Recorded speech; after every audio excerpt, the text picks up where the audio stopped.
बोले खजराट श्री आदिनाथ भगवान की। भूगर्भ से प्रैक्टिस श्री मुनि सुब्रतनाथ भगवान की। चिंतामणि श्री पार्शनाथ भगवान की। विश्ववनी श्री महावीर भगवान की। जिनवाणी माता की।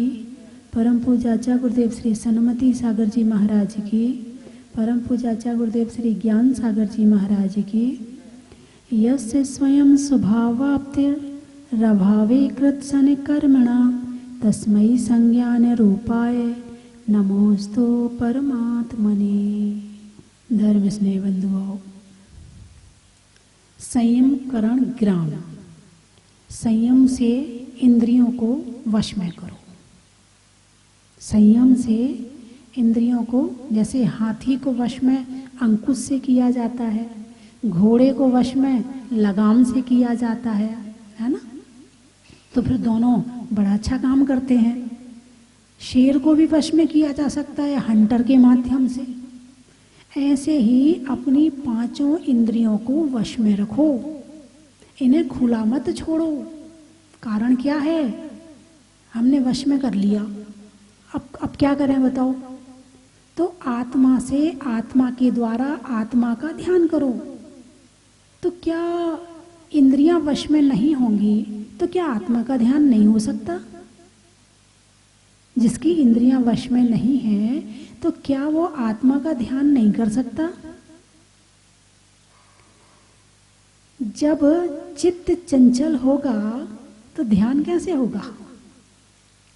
यदि मन चंचल हो तो सुई में धागा भी नहीं जाता। एक सुई, उसमें धागा डालना हो तो आंख एकाग्र, हाथ हिलना नहीं चाहिए, शरीर स्थिर, तब कहीं जाके सुई में धागा जाता है। और इस मन को आत्मा के अंदर ले जाना है तो इंद्रिय विषय भोगों में जो चित्त चंचल हो चुका है, जब इतना चंचल चित्त होगा तो ये आत्मा में कैसे जाएगा? तो क्या करें इसके लिए? बोले इंद्रियों को वश में करो। जिसने अपनी इंद्रियों को वश में कर लिया वो आत्मा के ध्यान में पहुंच सकता है, और जिसने अपनी इंद्रियों को वश में नहीं किया वो आत्मा के ध्यान में नहीं पहुंच सकता है। सारा संसार आत्मा का ध्यान क्यों नहीं कर पाता है? क्योंकि इंद्रियों के विषयों में चंचल है, इंद्रियों के विषयों में लगा हुआ है। जब तक इंद्रिय विषय खींचते रहेंगे तब तक हम आत्मा की तरफ जाने वाले नहीं हैं। आँख का विषय पूरा करो तो कान अपना डिमांड करता है, कान का पूरा करो तो नाक अपना डिमांड करता है, नाक का करो तो मुंह तैयार बैठा है, मुंह का पूरा करो तो इतना बड़ा शरीर तैयार बैठा है। एसी चाहिए, पंखा चाहिए, कूलर चाहिए, अच्छा कपड़ा चाहिए, सोना चाहिए, चांदी चाहिए, सारी चीज चाहिए। अब इनकी पूर्ति में सारी जिंदगी लगे रहो और हम अपनी आत्मा तक पहुंच ही नहीं पाते हैं। तो इसीलिए कहा है कि इंद्रियों के विषयों पर विजय प्राप्त करने वाला ही आत्मा के ध्यान में जा सकता है। और आत्मा तक पहुंचने के लिए यही रास्ता है, रास्ता कोई दूसरा नहीं है। अब 10 धर्म है, 10 धर्म में क्या? क्षमा, मार्दव, आर्जव, शौच, सत्य, संयम, तप, त्याग, तब आता है अकिंचन। तब बसती है अकेली आत्मा। त्याग कर दिया, संयम का पालन किया, तपस्या करी, जब बिल्कुल इंद्रियों को वश में कर लिया तब आता है अकिंचन धर्म है। अकेली आत्मा बची, अब कुछ नहीं बचा है। अब आत्मा में लीन हो गई है, किंचित मात्र कुछ नहीं बचा है। तो शुरुआत कहाँ से करें? ये काम एक दिन में नहीं होगा। ये सोचे कि ये काम एक दिन में हो जाए तो होने वाला नहीं है। अनादि काल से चंचल चित्त है, अनादि काल से इंद्रिय विषय के भोगों में लगे हुए हैं। कोई पहली बार तो भोग नहीं भोग रहे हैं। स्वर्ग गए थे, वहां क्या किया? वहां भी भोग भोगे। भोग भूमि में गए, वहां भी भोग भोगे। मनुष्य पर्याय में आए, यहाँ भी भोग भोग रहे हैं। त्रियंच गति में क्या किया? खाया पिया, इसी सब के पीछे तो घूमते रहे। वहां भी तो आत्मा का ध्यान नहीं किया है। तो ये श्लोक कहता है आत्मा का ध्यान करने के लिए सबसे पहली शर्त है इंद्रियों को वश में करो। इस आत्मा के ध्यान करने के लिए नेमिचंद स्वामी ने द्रव्य संग्रह ग्रंथ में बहुत अच्छी गाथा दी है। माँ चिट्ठय माँ जंपय माँ चिंतय किम विजैन हो थिरो अप्पा अपमिरो इणमेव परम हवे झाड़म। क्या कहा? माँ चिट्टा है, चेष्टा मत करो। दिन भर प्रयास करते हैं ना, किस लिए करते हैं? इंद्रिय विषय की पूर्ति के लिए करते। किस लिए करते हो? सुबह से लेकर रात तक जो मेहनत करते हो, जितनी क्रियाएं करते हो, जितनी चेष्टाएं करते हो, वो सारी की सारी चेष्टाएं किस लिए होती हैं? उसका उद्देश्य क्या है? इंद्रिय विषय की पूर्ति। सो के उठ के लेकर के रात तक वही चलता है। तो सबसे पहली शर्त रखी है ध्यान करने के लिए, माँ चिट्टा है, चेष्टा मत करो। जितनी चेष्टाएं बाहर की तरफ जाएंगी उतना अंदर से दूर होते चले जाओगे। दो मुख सुई सिए न कंथा, दो मुख पंथी चले न पंथा, दो काम नहीं होए सयाने, काम भोग अरु मोक्ष पयाने। क्या कहा है? दो मुख सुई सिए न कंथा। कंथा यानी पहले कथरी होती थी घर में, सबके घरों में होती थी कि घर में जो पुराने कपड़े बचते थे उसको एक ऊपर रख के फिर सिल दिया, फिर उसके ऊपर एक कपड़ा रखा फिर सिल दिया, ऐसे कथरी बनती थी, उसको कथरी बोलते थे। तो दो मुख सुई सिए न कंथा, यानी सुई में दोनों तरफ मुंह होंगे तो कथरी सिलने वाली नहीं है। दो मुख पंथी चले ना पंथा, यदि किसी व्यक्ति के दोनों तरफ मुंह हो तो वो एक तरफ लक्ष्य करके नहीं चल सकता है। कभी इधर जाएगा, कभी इधर जाएगा, कभी इधर जाएगा, तो मंजिल पर पहुंचने वाला नहीं है। दो मुख पंथी चले ना पंथा और दो काम नहीं होए सयाने। ये सयाने किसको कहा है? ज्ञानी को कहा है, होशियार को कहा है। दो काम नहीं, हे होशियार पुरुष सुन ले, दो काम एक साथ नहीं होते हैं। काम भोग अरु मोक्ष पयाने। तुम सोचो कि घर में इंद्रिय विषयों में पूर्ण रूप से संलग्न रहें, पूर्ण रूप से समर्पित रहें, घर के लिए मोह माया में फंसे रहें और आत्मा का ध्यान हो जाए तो होने वाला नहीं है। उसके लिए इंद्रिय विषयों को कम करना पड़ेगा। तो इसीलिए आचार्य नेमिचंद स्वामी ने सबसे पहले कह दिया, माँ चिट्टा, चेष्टा मत करो। माँ जंपा, कुछ मत बोलो। अब चेष्टा तो करनी पड़ेगी ना। अब मान लो इंद्रियों के विषय सुख चाहिए है तो चेष्टा करनी पड़ेगी, नहीं करनी पड़ेगी? काम करना पड़ेगा, नहीं करना पड़ेगा? दुकान जाना पड़ेगा, धन कमाना पड़ेगा, अच्छे कपड़े पहनने हैं, अच्छी ज्वेलरी चाहिए है, अच्छी कोठी बनानी है, अच्छी गाड़ी लानी है, अच्छी तुम्हें टीवी चाहिए है, अच्छा सब सामान चाहिए है, तो मेहनत करनी पड़ेगी, नहीं करनी पड़ेगी? इसके बिना मिल सकती क्या ये सारी चीजें? नहीं मिल सकती हैं। तो बिना चेष्टा के इंद्रिय सुखों की प्राप्ति होने वाली नहीं है। और ध्यान के लिए क्या कह दिया? चेष्टा मत करो। माँ चिट्टा, चेष्टा मत करो। इसलिए सबसे पहले ये आत्मा का ज्ञान कराने के लिए, आत्मा का ध्यान कराने के लिए जब दीक्षा लेते हैं तो सबसे पहले परिग्रह का त्याग कराया जाता है। भाई छोड़ो, यदि ये रहेगा तो ध्यान होने वाला नहीं है। आपने देखा होगा कि और जगह साधुओं के सामने पैसे चढ़ाए जाते हैं, लेकिन जैन साधु के सामने पैसे नहीं चढ़ाए जाते हैं। भगवान के सामने पैसे, बोलिए जैन मंदिर में कभी भगवान की मूर्ति के सामने पैसे चढ़ाए जाते हैं क्या? क्यों नहीं चढ़ाए जाते? हमारे यहाँ हर चीज विज्ञान की स्तर पे खरी उतरती है। चावल चढ़ाए जाते हैं। चावल क्यों चढ़ाया? जैसे ये चावल जमीन में बोएंगे तो दोबारा इसका जन्म होने वाला नहीं है। हे भगवान, मैं चावल इसलिए चढ़ा रहा हूँ कि मेरा जन्म मरण भी मिट जाए। और पैसे चढ़ा दिए तो क्या मतलब हुआ? भगवान थोड़ा ले लो, ज्यादा दे दो, मतलब तो यही हुआ ना।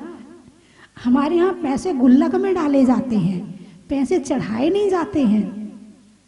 गुल्लक में इसलिए डाले जाते हैं कि ये जो मंदिर की व्यवस्था चल रही, मैं मंदिर में आया हूँ, मैंने इस चौकी का उपयोग किया है, मैंने इस चटाई का उपयोग किया है, मैंने इस मंदिर में और भी वस्तुओं का उपयोग किया है, इस मंदिर के लिए उस व्यवस्था के लिए द्रव्य चाहिए, तो ये द्रव्य मैं इसलिए गुल्लक में डाल रहा हूँ।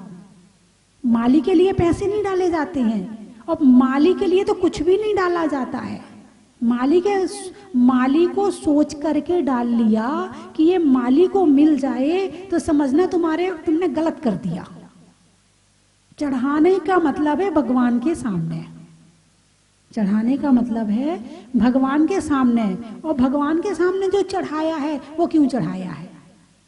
यदि मान लो माली के लिए चढ़ा रहे हो, मान लो एक मुट्ठी चावल रोज लाए चढ़ा दिया, तो भाई चल माली को मिल जाए। यदि आपने ऐसा सोचा तो ये रोज रोज मुट्ठी से डालने की जरूरत क्या है, उसके घर में बोरा भिजवा देते रोज की, उसकी आफत क्या है ये।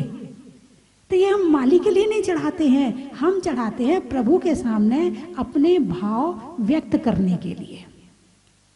तो धन और पैसा हमारे यहाँ ना तो भगवान के सामने चढ़ाया जाता है, ना गुरुओं के सामने चढ़ाया जाता है। धन और पैसा चढ़ा करके यदि मान लो भक्ति करोगे तो बदले में क्या चाहोगे? धन। क्या चाहोगे?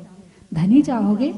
अब धन चाह रहे तो धन कमाने में आकुलता, धन की रक्षा करने में आकुलता, धन चला जाए तो आकुलता। आकुलता दुख है, सुख तो है नहीं है। इसका मतलब तुमने यहाँ से आके दुख मांग लिया, सुख नहीं मांगा। तो जब दीक्षा ली जाती है, जब आत्मा के मार्ग पर चलने का संकल्प लिया जाता है, तो सबसे पहले परिग्रह का त्याग करवाया जाता है। आकुलता का कारण यही है, सबसे पहले इसको छोड़ो। धन छोड़ दिया, अब बचा क्या? यहाँ तक मुनिराज के कपड़े भी, ये भी आकुलता का कारण है। एक कपड़ा पहनोगे तो दूसरा चाहिए, अब दूसरा चाहिए तो रखने की जगह चाहिए, अब वो दूसरा वाला है तो धोने के लिए साबुन भी चाहिए, अब उसके लिए फिर समय भी चाहिए, फिर उसको सुखाने के लिए रस्सी भी चाहिए, हैं?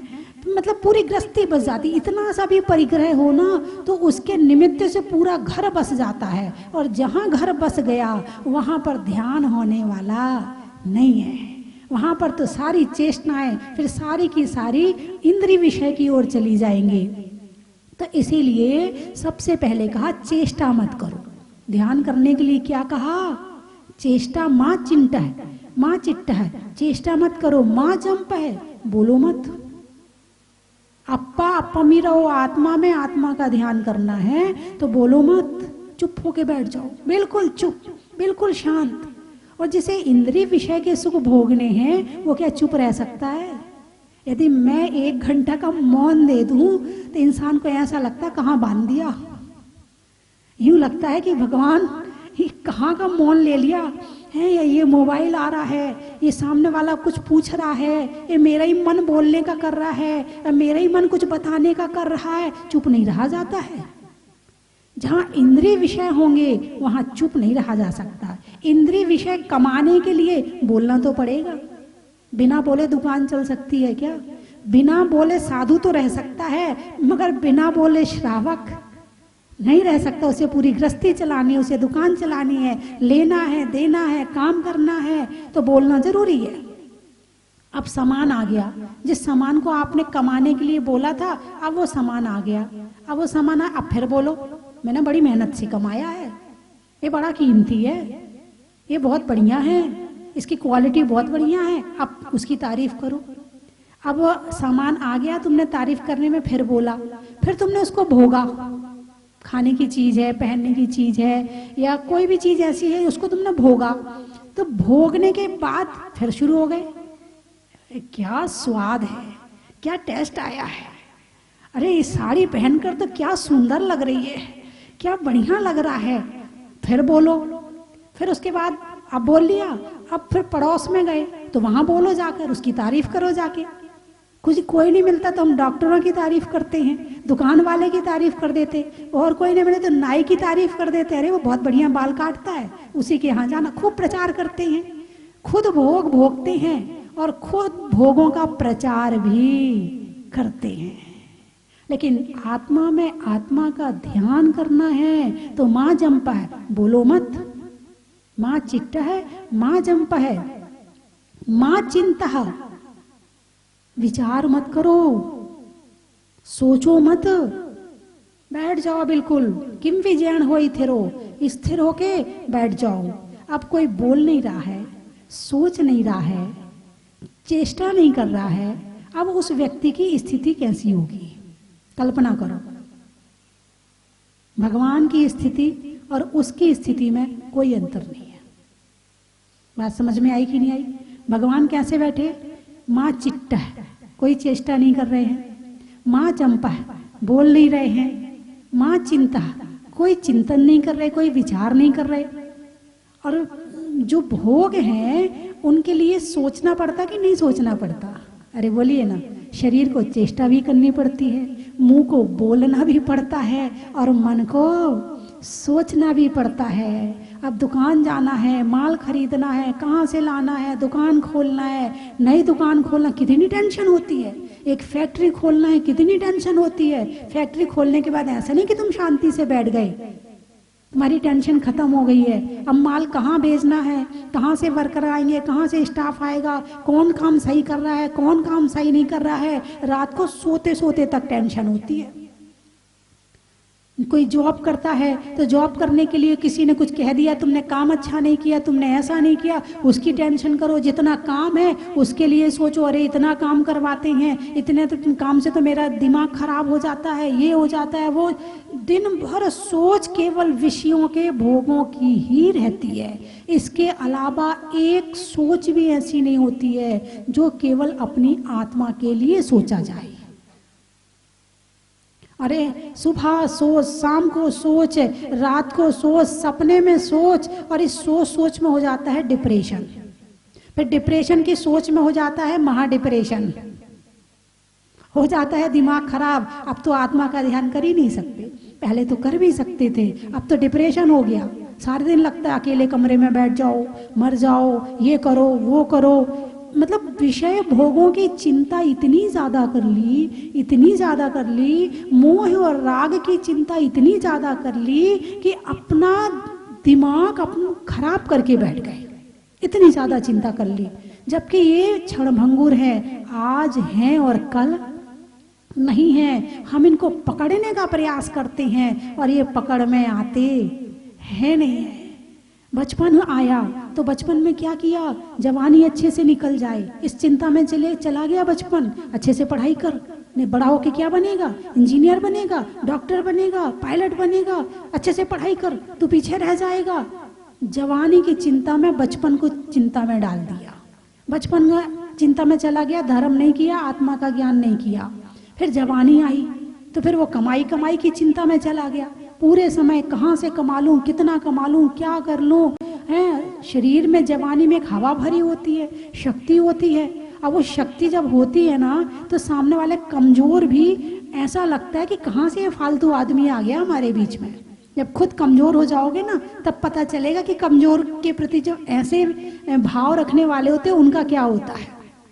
अभी पढ़ने में आया कि एक व्यक्ति था तो उसको कोरोना हो गया, अभी भी बिल्कुल लेटेस्ट है, कोरोना हो गया। अस्पताल में गया, अस्पताल में एक कमरे में उसको डाल दिया। अब उस कमरे में ना तो टीवी है, ना बीवी है, ना बच्चे हैं, ना वहाँ पर कोई मोबाइल है, मोबाइल भी छुड़ा लिया, ना मोबाइल है, ना वहाँ कुछ कोई साधन नहीं, बस अकेला कमरा और बिस्तर और सोने का, बस इसके अलावा कुछ भी नहीं है। अब वहाँ उसे रहना पड़ा 14 दिन। एक मशीन आती थी, उसमें खाना एक प्लेट में आ जाता था, वो खा लेता था। अब वो 14 दिन के बाद जब वहाँ से लौटा तो ऐसा लगा कि पता नहीं मैं नरक से निकला हूँ, कहाँ से आया हूँ। ऐसी इतनी टेंशन कि आधा बीमार तो उस टेंशन के कारण से हो गया। लेकिन घर जब आया तो सबसे पहले वो अपनी माँ के पास गया और माँ के पास बैठकर रोने लगा। बेटा क्यों रो रहा है, अब तो तू ठीक हो गया है। नहीं माँ, उन 14 दिनों में मैंने ये जान लिया कि अकेले कमरे में अकेले कैसे रहा जाता है। आज से तुम कमरे में नहीं रहोगी, आज से तुम हमारे बीच में बैठोगी, आज से तुम हमारे साथ रहोगी, हम स्वाध्याय करेंगे, हम पाठ करेंगे, सब मिलके धर्म करेंगे, बातचीत करेंगे, आज से मैं तुम्हें कमरे में अकेले नहीं छोड़ूंगा। मतलब जब खुद को पीड़ा हुई ना, तब पता चला कि सामने वाले की पीड़ा क्या होती है। और जब तक खुद को नहीं होती ना, तो जवानी में एक हवा भरी होती है, कोई चिंता नहीं बुढ़ापे की। और जो बुढ़ापा जिसका है वो उसको और बुरा समझते हैं, उसको रिटायर्ड समझते हैं, उसके प्रति जो भाव होते वो गलती होते हैं। बचपन में जवानी की चिंता तो करी, मगर जवानी में बुढ़ापे की चिंता नहीं करी। बुढ़ापे में जब तुम खाली बैठोगे, उस खाली समय की तैयारी अभी से करनी है। उस समय आंखों से नहीं दिखेगा, तो जब आंखों से दिख रहा है उस समय वो तैयारी करनी है। जब कानों से सुनाई नहीं पड़ेगा, तो जब कानों से सुनाई पड़ रहा है उस समय तैयारी करनी है। तो ध्यान करने के लिए जवानी बुढ़ापा कहीं कोई दिक्कत नहीं है, कभी भी कर सकते हैं। आत्मा तो हर समय उपलब्ध है ना, बचपन में भी आत्मा है, जवानी में भी आत्मा है और बुढ़ापे में भी आत्मा है। आत्मा तो है ना। और ध्यान किसका करना है? आत्मा का है। माँ चिट्टा है, माँ जंपा है, माँ चिंता है। कोई चिंता मत करो, कुछ मत सोचो, किसी के लिए मत सोचो। यानी कि ध्यान में, ध्यान की दुनिया एक अलग दुनिया है। ध्यान की दुनिया एक अलग दुनिया है। अच्छा मुझे ये बताओ, यदि आपको यहाँ से, कहाँ से आए आप? मैनपुरी से आए। यदि आपको मैनपुरी जाना है तो किस चीज की जरूरत है? गाड़ी की। अच्छा, अब लंबा रास्ता है तो फिर भोजन की भी जरूरत होगी, पानी की भी जरूरत होगी। अब लंबा रास्ता है तो कपड़े वपड़े भी लेके आए होंगे, इसकी भी, कपड़ों की भी जरूरत होगी, है ना। फिर आप अपने घर में रहते हैं तो घर में भी सब चीज की जरूरत है, टीवी की भी जरूरत है, बच्चों की, सब चीज की जरूरत है। आत्मा का ध्यान करने के लिए किस चीज की जरूरत है? किसी मकान की, महल की, गुफा की, पहाड़ की, टीवी की, परिवार की, किसकी जरूरत है? कौन चाहिए ध्यान करने के लिए? अकेली आत्मा चाहिए। कौन चाहिए? आत्मा चाहिए। और वो तुम्हारे पास है कि नहीं? वो है। अच्छा, ध्यान करना है आत्मा का। किसका ध्यान करना है? आत्मा का। तो आत्मा का ध्यान करने में किसकी आत्मा का ध्यान करना है? मतलब दूसरी आत्मा चाहिए क्या ध्यान करने के लिए? नहीं। तो किसकी आत्मा का ध्यान करोगे फिर? देखो किस स्तर पे जी रहे हैं, इससे पता चल रहा है ना। जीवन शरीर के स्तर पर चल रहा है या आत्मा के स्तर पे, ये पता चल रहा है कि इंद्रिय विषयों के स्तर पर इतना जी रहे हैं कि आत्मा का अता पता है ही नहीं है। तो आत्मा का ध्यान करना है तो दूसरे की आत्मा की जरूरत नहीं है, अपनी आत्मा की जरूरत है, अपनी आत्मा की जरूरत है। अच्छा, जब ध्यान करने बैठेंगे तो इसमें किस किस को चिंतन में लाना है? परिवार को, बच्चों को, दुकान को, धन को? नहीं। फिर किसको चिंतन में लाना है? आत्मा को। किसको चिंतन में लें? आत्मा को चिंतन में लाना है। अच्छा, मतलब आत्मा को चिंतन में लाना है। आत्मा इस समय इस शरीर में बैठी है। कहाँ बैठी है? इस शरीर में बैठी है। लेकिन जिस समय आत्मा का ध्यान होगा उस समय ये शरीर भी नहीं होगा, ये शरीर भी छूट जाएगा। संसार में रहकर प्राणी संसार को तज सकता है। जल में कमल भिन्न है, कीचड़ में कमल भिन्न है। कीचड़ में है लेकिन कीचड़ से ऊपर है, शरीर में है मगर शरीर से ऊपर है। कब?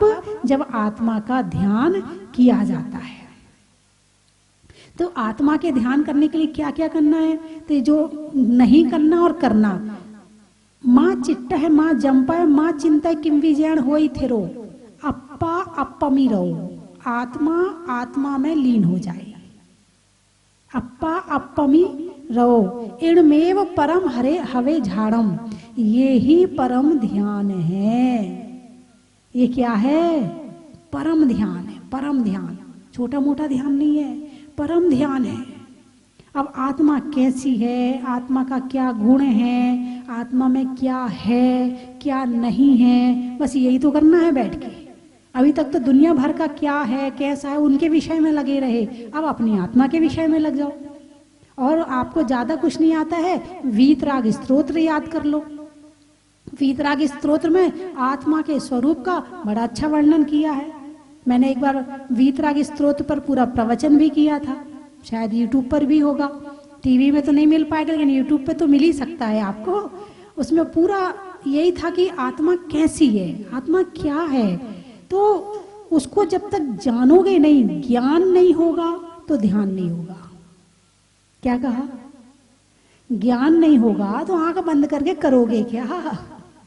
मन फिर वही भोगों में जाएगा, मन फिर वही इंद्रिय विषयों में जाएगा, ये चाहिए ये चाहिए ये चाहिए ऐसा चाहिए, इसी में चला जाएगा मन।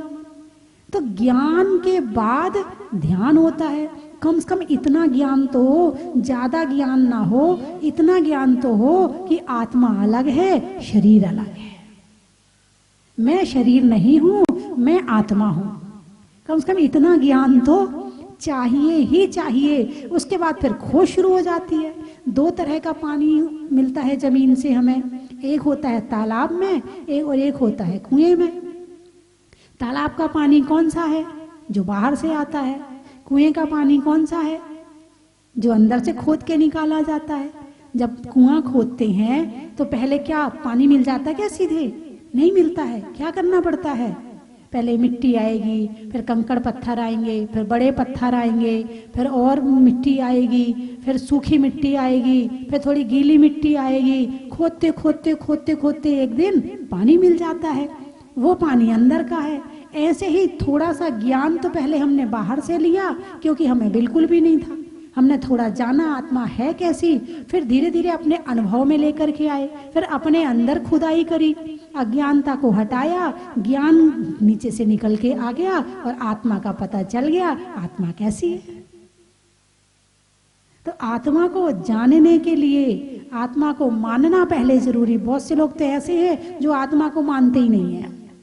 वो कहते हैं अच्छा ये आत्मा जो नहीं है, वैज्ञानिक कहते हैं दिमाग में कोई एक ऐसा पदार्थ होता है जिसके कारण से ये सारी क्रिया चलती है। ऐसे ऐसे लोग भी हैं, लेकिन कम से कम हमें इतना हमारा पुण्य है कि जैन धर्म मिला, भगवान महावीर मिले हैं, गुरुओं का उपदेश मिला, जिनवाणी मिली है, आत्मा का ये पता चला कि मैं आत्मा हूँ। उसको जानने के लिए अच्छी बुद्धि मिली, पढ़ने के लिए आंखें मिल गई, सुनने के लिए कान मिल गए। अब इतने के बाद भी इस अवसर का लाभ ना उठाया जाए और आत्मा को ना जाना जाए तो ये जीवन पाना और नहीं पाना बराबर हो जाएगा। इसलिए इस जीवन को पाकर के आत्मा को जरूर जान लेना। सारे दिन घर गृहस्थी के चेचे पेपे में नहीं लगे रहना, थोड़ा वहां से निकलकर दूसरी दुनिया में आओ और बैठ जाओ। शिवम शुद्ध बुद्धम परम विश्वनाथम, न देवो न बंधुर न कर्ता न कर्मम, न अंगम न संगम न स्वेच्छा न कायम, चिदानंद रूपम नमो वीतराग। जो अपनी आत्मा को नहीं जानता है वो परमात्मा को भी नहीं जानता है। परमात्मा को जान लेता है वो अपनी आत्मा को जान लेता है। तो दोनों को जानने के लिए आत्मा को जानना जरूरी है। तो इसीलिए जो आज चर्चा हुई, माँ चिट्टा है माँ जंपा, तो इस पर विचार, श्रद्धा और आचरण तीनों जरूरी हैं।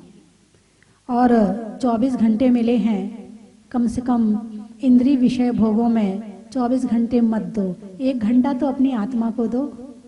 आप मंदिर में भी जाते हो तो क्या करते हो? पूजा करते हो। मन कहाँ है? पूजा में। आत्मा में है क्या? नहीं है।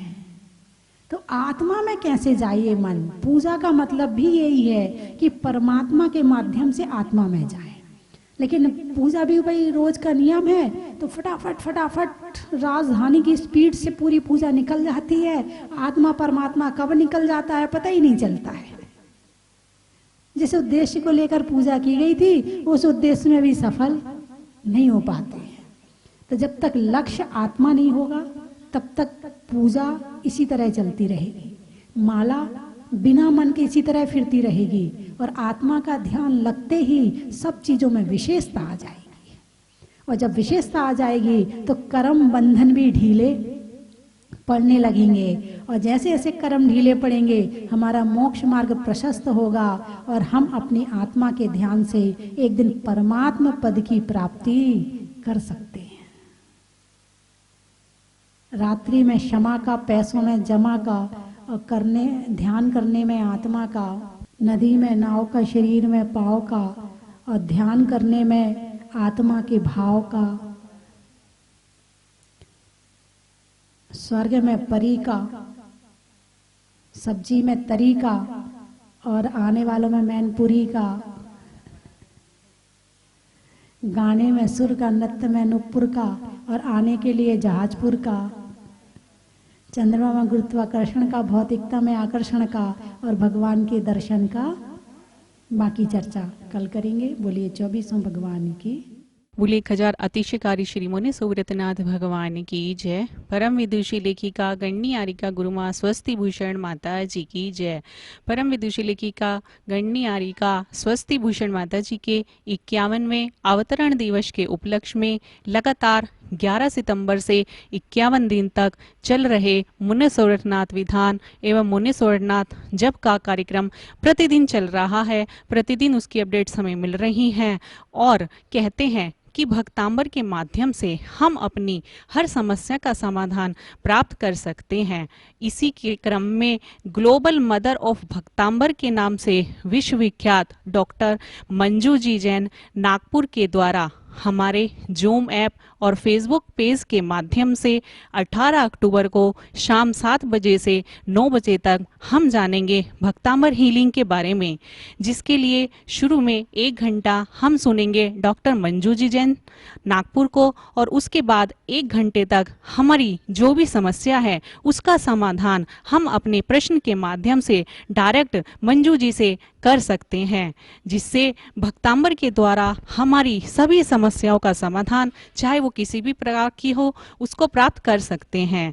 और इसी के अवसर में हम अपने फेसबुक पेज मुनि सुव्रतनाथ स्वस्ति धाम और जूम ऐप के माध्यम से इस 18 तारीख के भक्तांबर हीलिंग के प्रोग्राम के बारे में हम आपको दिखाएंगे कि कैसे भक्तांबर का महत्व है। और इस कार्यक्रम की अध्यक्षता करेंगे श्री निर्मल कुमार जी सेठी, अध्यक्ष दिगंबर जैन महासभा दिल्ली। और इस कार्यक्रम का दीप प्रज्वलन करेंगे श्री जमुना लाल जी हपावत, कार्याध्यक्ष श्री दिगंबर जैन महासभा मुंबई।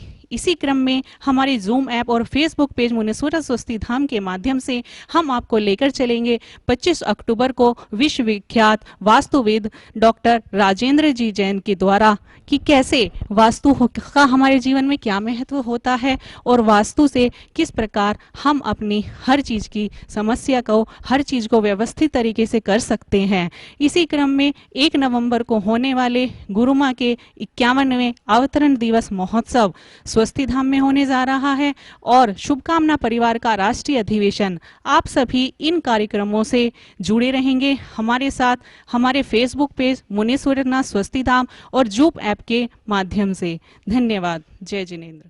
कंचन की थाल को सजाओ रे आज, रत्नों की थाल को भर लाओ रे आज। आओ आओ करे रे गुणगान आरती भगवन की। आओ आओ करे गुणगान आरती भगवन की। आओ आओ करे रे गुणगान आरती भगवन की।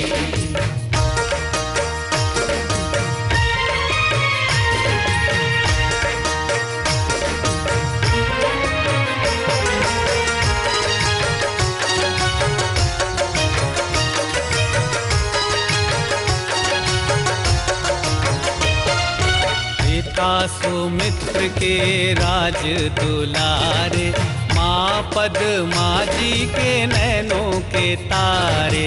पिता सुमित्र के राज दुलारे, माँ पद्मा जी के नैनों के तारे। राज राजगृही में जन्म लियो आप, राजगृही में जन्म लियो आप। आओ आओ मनाए खुशी आज आरती भगवन की। आओ आओ करे गुणगान आरती भगवन की। आओ आओ करे गुणगान आरती भगवन की।